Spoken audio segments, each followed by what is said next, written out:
From the Second Amendment to abortion rights, the Virginia General Assembly opened a new session today with lawmakers already proposing abortion restrictions after the Supreme Court sent the issue back to the states in that decision overturning Roe v. Wade last June. So let's bring in Katie Barlow, our chief legal correspondent. We followed this from the get-go when the draft opinion was leaked, Katie. Then, of course, Dobbs came out. But there was a special election last night in Virginia that could have an effect on things.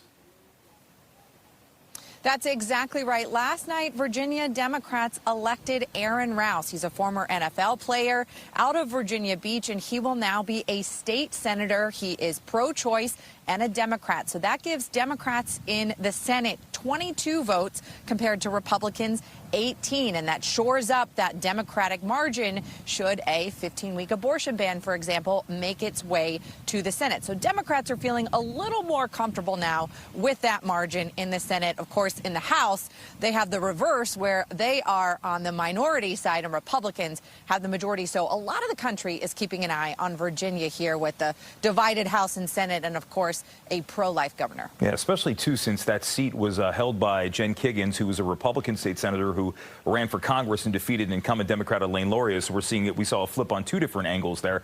So this is only day one of the session, but that text came out. You mentioned the 15-week ban, but what else does it do?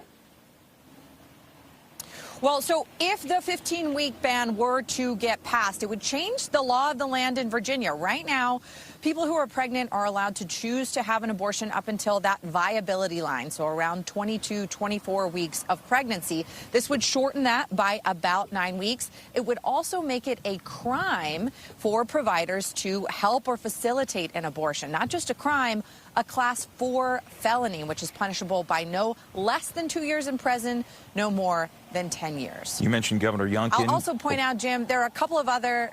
Go ahead, Katie. Sorry, Jim. I just want to point out there are a couple of other abortion-related laws that are that are being proposed right now, not just the 15-week ban. We saw a lawmaker today propose an interesting law that would make pregnant people allowed to take the HOV lane in Virginia. And, of course, the idea there is that life begins at conception, so there would be two people in the car, not one.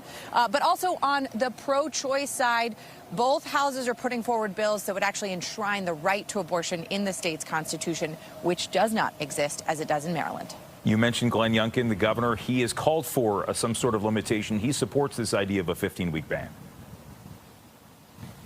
He does. He actually issued a statement to Fox 5 today reiterating that the people of Virginia elected a pro-life governor and that he looks forward to finding and building consensus on a 15-week ban, which he says expands protections for the life in the womb that can feel pain at that point, as he says. And he says and reiterates that it would have some exceptions, possibly for rape and incest, as the current draft text says now. Not just a special election. This is an election year in Virginia. It is an off year, but certainly Virginia will be paying attention to all of that. Katie, thank you very much.